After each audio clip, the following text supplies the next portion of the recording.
The following segments are pre-recorded and sponsored by Longworth Productions.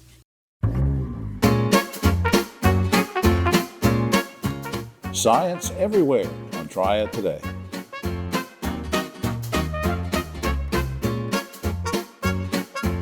Hello everyone, I'm Jim Longworth and welcome to another edition of Triad Today, coming to you again from the beautiful Cedar Botanical Garden. We'll tell you more about the garden later on, and later on is when the roundtable shows up and we'll get into all sorts of controversial topics. So stay tuned. Some great guests, important information coming your way throughout the half hour. But what we want to start is sort of celebratory with our good friends, David Daggett and Griff Schuler from the Daggett Schuler Law Firm, and they brought a special guest with them, Christopher Pegolo. He's a junior at Carver High School and the Career Center. Good to see all of you. Hey, Jim. Hello. David, let me start with you. Remind us what the Safe Sober program is all about and how it's changed over the years. Yes, so we're in the 35th year of the Safe Sober program. It started out as a crusade against drinking, using drugs, and driving for teenage people. Especially at prom time. At prom time and at high schools. It very quickly evolved into a program of leadership, guidance, and direction for young people. In the early years, it wasn't cool to put the T-shirt on. Right. You stuck it in a book bag or inside your jacket. Yeah. Now we go to the schools, they put them on like a badge of honor. And you've had a lot of great feedback over the years, teachers, parents, kids that get the T-shirts, right? Yeah, and I think one of the great things about the T-shirt is the T-shirt is designed by students. So the T-shirt design contest is huge. It's very popular among the students. And I think it just adds a little bit extra to the program, that when the students are putting these T-shirts on, like David says, as a badge of honor, right. It's a T-shirt that's designed by one of them and it's won in a contest. And it's really an important part of the program. All right, David, hold this up just a second. This is a new one designed by our special guest, Christopher's here. Christopher, what age were you when you first started getting an interest in art? Well, I've always liked to draw and stuff when I was really younger. I got that from my mother. She was a big art fanatic, and then I just started doing it every day. I never was good with the pencil, but the moment I found digital and graphic, it just clicked better to me. Yeah.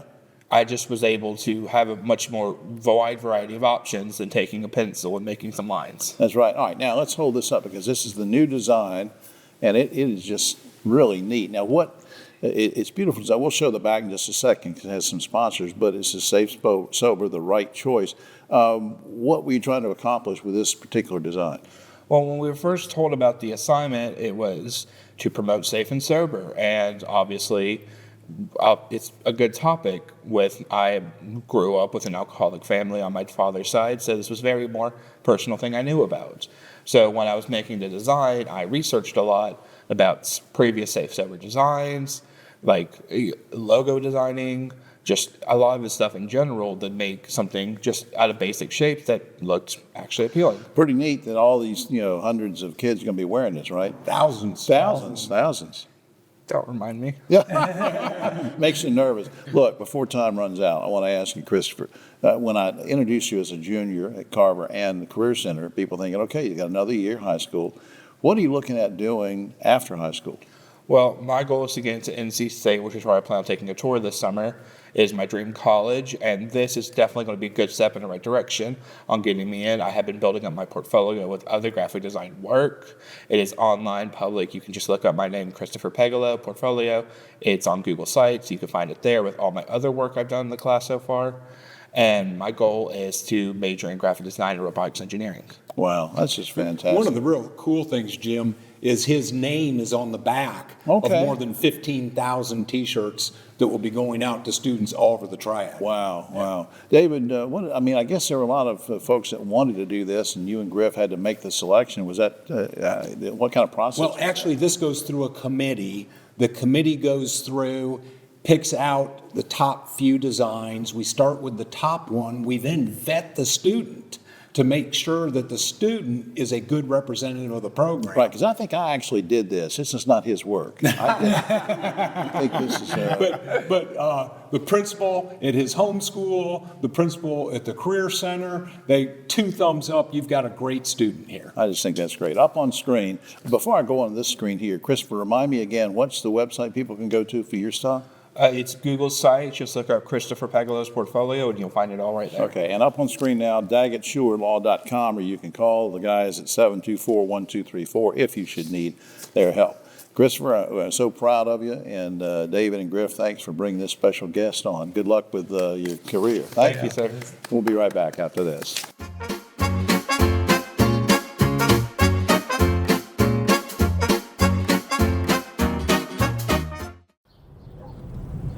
You know, it's hard to believe the Safe Sober program has been going strong for over 30 years. And over 600,000 students have made the pledge to stay safe and sober on prom night.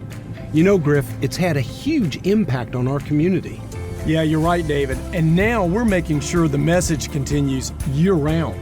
So everyone can join us in supporting our students. Learn more and take the pledge at safesober.com, sponsored by Daggett Schuler.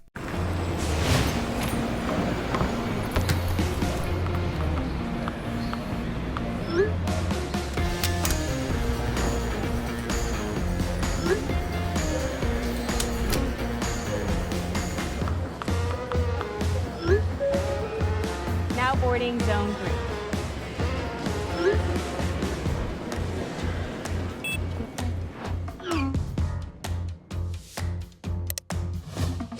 Spartans are the teachers, artists, nurses, scientists, and leaders who build our communities.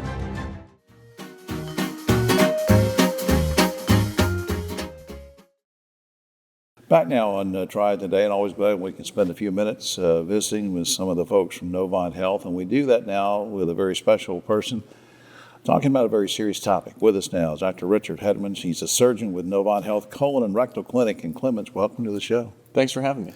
Let me just briefly kick things off by asking you to tell me how prevalent colorectal cancer is. It is very prevalent, and it's becoming increasingly prevalent. It's one of the top 3 most diagnosed cancers in all people, and in the top 3 in cancer-related deaths as well. Well, yeah, and Bonnie sent me an email one day which sort of caught me off guard. Said that there's a rise. Maybe I read it wrong. There's a rise in colorectal cancer incidence among young people. Mm-hmm. Yes, sir. That is what's happening. That's what we're seeing too. And that when we say young people, we mean people even below the age of 50 and even 40.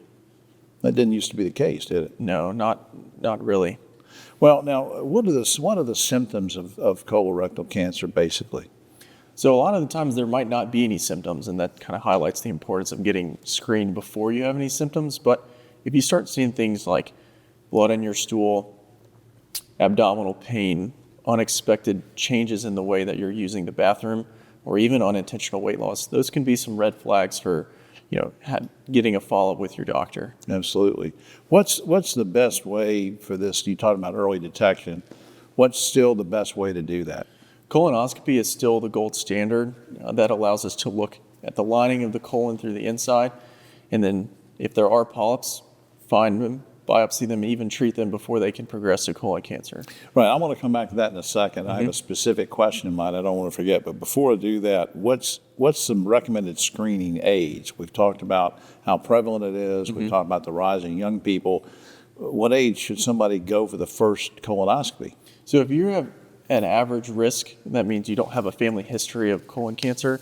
It's actually 45 now. Multiple societies have moved that age down lower. It used to be 50, I think. It did, and now it's 45 if you're average risk. But if you have a family history of colon cancer, it might even be earlier than 45. Right, so family history, I could be 30 years old and say maybe I better go in and yeah, have this potentially. checked. It's definitely something to bring up with your doctor. Yeah, now before I forget, here's what I wanted to come back to. We're talking about screening.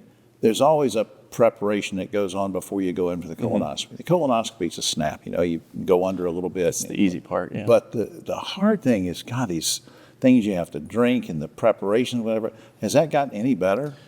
For the most part, a lot of people still do what we're calling the traditional prep, but there are other options, not ones where you have to drink a large volume of prep, but there are some pill forms that are generally more tolerable, and kind of depending on what you talk about with your doctor, that could be an option. Okay, yeah. Now, are there any new screening tools? I know we've sort of looked at colonoscopy as a gold standard. Anything else we should keep in mind that's available that would help detect? Mm-hmm. There are some other tests that we use. You have to do them more frequently, but there are tests where we can take a stool sample and detect for blood or DNA in there, and then if those are positive, that would prompt you to get a colonoscopy. Right. All right. Now, let me we didn't rehearse this or anything, but since you and I just met for the first time, I always want to ask people a question like this. Who or what led you to a career in healthcare? Because I think I read something about your family being involved in it. So talk about that. Yeah. So both my parents are physicians.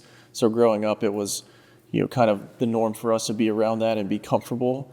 But more, it was just being able to see the joy and the fulfillment they got from being able to take care of patients and seeing how well they do and how that made them feel. And then I always kind of aspired to be like that. Are they still with us? They are. Yep, they're both still working. Well, how about that? And I know they're proud of you too. I hope so. All right. If they're not, I can't do anything to help you at this point. But that's hey, up on screen, the Novant Health Colon and Rectal Clinic in Clements. You can call directly at 277-4075.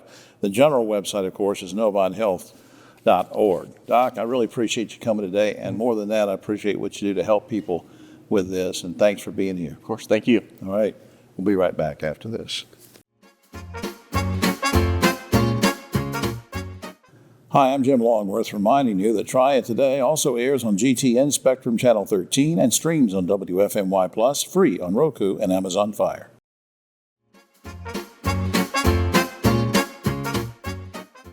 Back now on Triad Today, always glad we can spend a few minutes with the Honorable Danny Rogers, Sheriff of Guilford County, and we welcome you back to the show. Good to see you again, sir. Good to see you as well. Thank you. We have a kind of really very serious topic that I want to go over with you, and that is this House Bill 10. I want to ask you what that is very briefly and what policy that you and your deputies follow when processing undocumented persons. Help me out. Well, we want to make sure that everybody's treated with respect, so we always start out with that. And then we want to make sure that with House Bill 10, that when we arrest or detain a undocumented person, that they have the same rights as everybody else do. But we want to make sure that we contact ICE and let ICE know that we have them. And we hold on to them for 48 hours or until the documentation is from a federal judicial official sent over to make sure that we can hold on to them. So you're cooperating with ICE and the federal government under the federal guidelines. Let me ask you, though, there's a lot of controversy about sanctuary cities. There's a lot of them, I think, in California and a couple other states. What are they, very briefly, for people who haven't followed the debate? Very quickly, what's a sanctuary city? Well, a sanctuary city, first of all, Guilford County, Greensboro, we're not a sanctuary county. But for those that are sanctuary, then it makes it a little difficult for ICE or other people to go through to try to pick up people, but I have nothing to do with those. Now, do you and your folks have the right, your deputies have the right to detain an individual just if he or she is here illegally, or you discover that she is here illegally for some reason? Do you have a right to detain them right then? No, we have if they have broken the law, if we've been investigating them for some type of criminal activity or a traffic stop or something, then we can. But just to hold them because somebody said, well, we think they're, we can't do that. No. Well, that's a good system, though, I think. Well, I think it's, you don't want to go on hearsay. Right. You want to know, but you want ICE to do their job. We're not ICE, so we participate as far as working with them when we have to. Right. But we're not. Yeah, you're not federal agents. You have your own job to do. All right, let's talk about feelings. There are residents in Guilford County, throughout Guilford County, they're a little nervous about illegal immigrants. Yeah. And you've heard the talk, and they'll say, I'm a little upset, or I'm afraid of this, or whatever. How does your office address concerns and fears of residents about illegal immigrants? Well, when I ran for the office as sheriff of the county, I ran for a positive change for everyone. So what we want to do and what we do continually is to make sure that the citizens of Guilford County, the residents of Guilford County, feel safe by knowing that we're not out just searching for people. And we do our job. We want border control and residents like we need to, but we're not out doing things that make people nervous. So we meet with the community stakeholders, right, different organizations to try to make sure that we hear their concerns, make sure that they hear us. We sit down and come to a happy medium somewhere where everybody understands what's going on. And if something is out of order, then we address that. They'll address it, but we try to make sure everybody's on the same page. Yeah, and I think your approach to this is great because you never know. Like you said, if there's a traffic stop or somebody just calls in and says, "Sheriff, I think so and so is illegal," that person could be here as a legal somebody on asylum, or they could have a green card that wasn't presented or something. Right. So I think you're right, and you just don't work off of hearsay. And so basically, I just want to review one more time. You intend to comply with federal regulations when it comes to customs enforcements and taking care of this, right? Oh, most definitely. Whatever the federal government put in place or whatever they have in place, we would definitely go by those policies and procedures. Up on screen, the general website, you can get to the Sheriff's Office of Guilford County, North Carolina. GuilfordCountyNC.gov is that website, and I hope you will check it out. It has different portals you can go to. Everything from general topics to how you can join the force, maybe. So we can talk about recruitment some other time, maybe. But that sounds good. We are recruiting as we sit here every single day. Yeah, let's talk about that sometime. Okay. Thanks, Sheriff. Thank you very much. We'll be right back.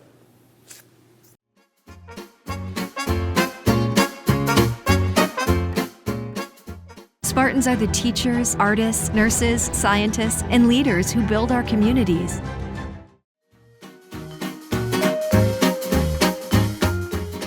Back now on Triad Today, and I always like it when somebody from my alma mater shows up, UNCG, although they don't claim me, but they claim this guy, P.K. Pradhan. He's professor of chemistry and biochemistry at UNCG. Welcome to the show. Thank you.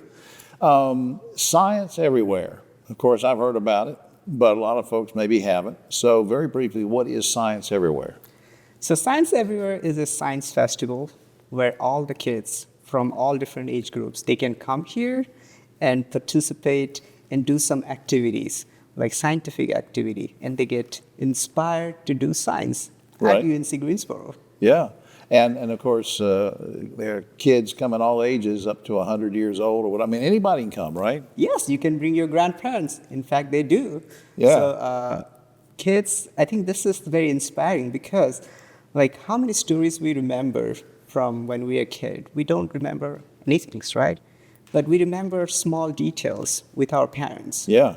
Like I remember going to a planetarium where my mom and dad, they took me there. And that day just it's still with me. Right. And I still love stars. I'm fascinated by stars, space from that day. So you create memories by being here and doing something with your parents, and that will last forever. So we always gonna tell stories. It's that one time my mom and dad took me. Yeah, and you were how old then? 7. 7 years old. What a great memory. Yeah. And I guess that sort of led you to go into a field of science, right? Exactly. Yeah, I think that's great. Now, we can't possibly have enough time to mention all the different activities, but pick out a couple and just mention maybe some things we might see at Science Everywhere. Oh, we have about 60 different activities, like you mentioned. We're not going to go over all of them, but the things that I could remember on top of my head, we will have cardboard robot parade. So kids will build cardboard robots, and then they will parade, and they have a lot of games around it. Kids will explore nanoscience. Kids will do CPR. So it's a pretty fun event, and kids will do. Like we do extract medicines from plants. Wow. And they get to learn extraction techniques. How about that? Yeah. You already touched on briefly the fact that it can open kids' eyes to various things. How is that going to translate to their later education and to their careers? How's that going to help them? Exactly. It's a very great question. Like you have the pen with your hand. Like when we look at the pen, what do we think of? We think of, well, I could use this pen to write great stories where people will read in the futures. Or you could also be inspired to how did this pen was built. If you think about it, not a single person in this world can build that pen by themselves. It took years and years of research and millions of people's work on different aspects of that simple thing as pen. So it's all effort. So when you do something, you feel inspired by it, and you said, oh, you know what? I will build this. So curiosity is the foundation of the science. So if you look at the pen and you feel curious about the pen, and then you can direct your curiosity to do many different things. Absolutely. What a great thought. Now, what about the impact that Science Everywhere can have on the entire community? Because a lot of times people say, well, I've never been on the UNCG campus, or what do they do over there? What kind of impact does this have for the community? This is exactly why we are doing Science Everywhere at UNC Greensboro. So you come here, you explore our buildings, you go into the classroom, you interact with our faculties, learn what kind of work they're doing, and then once you involve with here, like we are bringing in companies like LabCorp is joining us this year. They were sponsor of this event, and That's also great. they are presenting an activity for kids. That's great. So this is a great way to build. You got networks. partnerships with these area businesses. I think that's great that you're doing that. Up on screen, Science Everywhere is Saturday, April the 5th, 12 noon until 4 p.m. at UNCG. Of course, the general website is uncg.edu. You can go to the various portals and learn more about it. PK, thanks for all you're doing and leaving those memories for the young kids of today, just like you had. Thanks for being here. Thank you. All Hope you right. get to see that one-time story for UNC Greensboro. Thank you. Thank We'll be right back.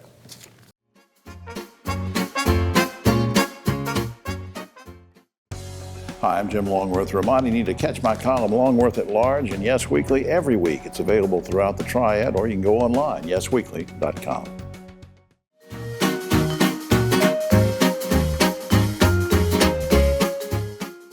Back now on Triad Today, just about time for the roundtable, but a quick shout out to the good folks here at Senior Botanical Garden. Come on out to the garden. It's beautiful year round, and especially now you can have your events here. Check out the website. Hope you'll do that. On my right, but always the political left, Ogie Overman, our special guest filling in for Keith today, Rosemary Plyman, the great broadcaster and communicator, and we've held David Daggett over from a previous segment, and I like to call this grouping a rose between two thorns. Very poetic, wasn't it? That's good, yeah. All right, here we go. All right, first topic. The city of Greensboro plans to be car optional by the year 2045 by revamping and optimizing public transportation. Guys and gals, you think people will be ready to give up their cars in 20 years, Ogie? Not a chance. You don't think so? Not one chance in a zillion. What more likely, we'll have driverless cars by then. Driverless cars. Yes, I'm for Rosemary, that. you think people I was ready to give up my car 10 years ago. Yes. No. Yes. Drive me around. I would love to be able to have public transportation that can really get me in a timely fashion where I want to go. All right. Very aspirational. But we were talking about this in 20 years, 20 years ago, Right. by 2025.